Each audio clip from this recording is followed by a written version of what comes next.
You were born for something superior. I thought I was, listen, I'm supposed to be part of you, either here or I'm supposed to be somewhere in Chevron. What many of you may not know is that I was among the very early set of people who studied mineral resources engineering in Petroleum Training Institute, Warri. And I'm talking about in the 90s. I was among 13 people who were chosen from the entire country to study mineral resources engineering before NLNG was set up. My juniors were the ones who came in here, and I don't want to mention their name. They are some of your senior people today.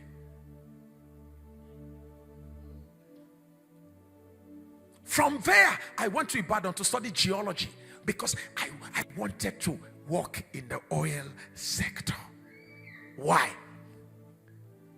Anybody know why? Say it again, sir. Money, money, money, money, money. That's what I wanted to get. What was my vision? To get my mother out of poverty. It was in my final semester, University of Ibadan, studying as a geologist. I led the overall best team for geology. Field trip, overall best. I came second overall on field matters, which is what used to determine a geologist. It was in the last semester. God said, son, are you willing to go into the pit rope while I hold the rope? I said, what did you say? Are you willing to go into the pit while I hold the rope? I knew what the question meant, because I didn't want, see, I want to support pastors. I like to, my vision was to support pastors, but not to be, because I've seen pastors broke. I've seen pastors suffer, and I don't want to be one of them, because the suffering I've gone through before, anything on top of that is killing somebody. And God says, son, will you be willing to go into the pit while I hold the rope? I said, Father. I rushed to my mother. I said, Mommy, I want to talk with you. I left Ibadan to Lagos. I said, Mommy, I'm hearing a voice. She said, what is it?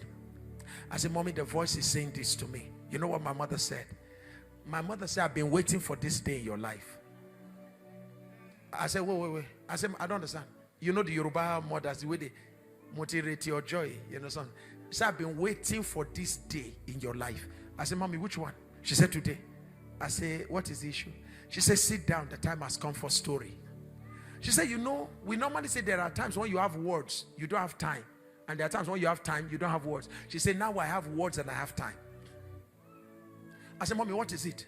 She said, I was in a church several years ago in Kaduna, when a prophet of God pointed. I've been waiting on God for a child, and the prophet of God said, you, that woman, Arabirian. And my mother said she was turning. She said, you. And the women around her were turning, and he described her and pulled her out. And said, the Lord said, I should ask you, will you be willing to receive him, train him, and release him? My mother said, that's how she started shouting, yes, yes. I said, Mommy, what are you talking about? She said that the Lord told her, the man of God said he will be, you receive him, you train him, and you must release him. My mother said, son, we have trained you. It's now time to release you. I said, Mommy, what are you talking about? My mother said, let me break it to you. The only certificate you will bring that will bring me joy is a certificate of ordination as a man of God, not certificate of graduation from the university. I said, so why did you let me go to school? My mother said, because school will be necessary for the kind of assignment you are going to carry out. The kind of people God will be sending you to requires that you are highly educated. I understand it better today. I left university, not turning back, never worked for one day. Several times I'm going to do training. I'm training government institutions, NIMC, Nigeria Identical Management Commission, the entire management from DG down to management staff. As I sometimes fly into some places, I'll meet my mates. Hey, hello, yeah, I know you. And I'm like, yeah, what's happening? And the security around me, like, they want to stop them. I said, no, allow them. I said, what's this? He said, we were together in Zik Hall, University of Ibadan. We're in the same department. I said, what are you doing now? He said, yeah, I'm actually flying. How much is he making now? Now, total money he makes sometimes in a year, I make him doing trainings, just three trainings. And one day God asked me a question. Just a very teasing question. He said, I know you've met with your mates and you've seen how they are living. Did I treat you badly? And trust me, sir, he has done what no man could have ever done for me.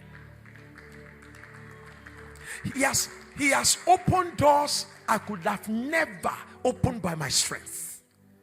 He has not only honored me at home, he has honored me in the nations. Some of the biggest nations of the earth you have, God has used them to honor us.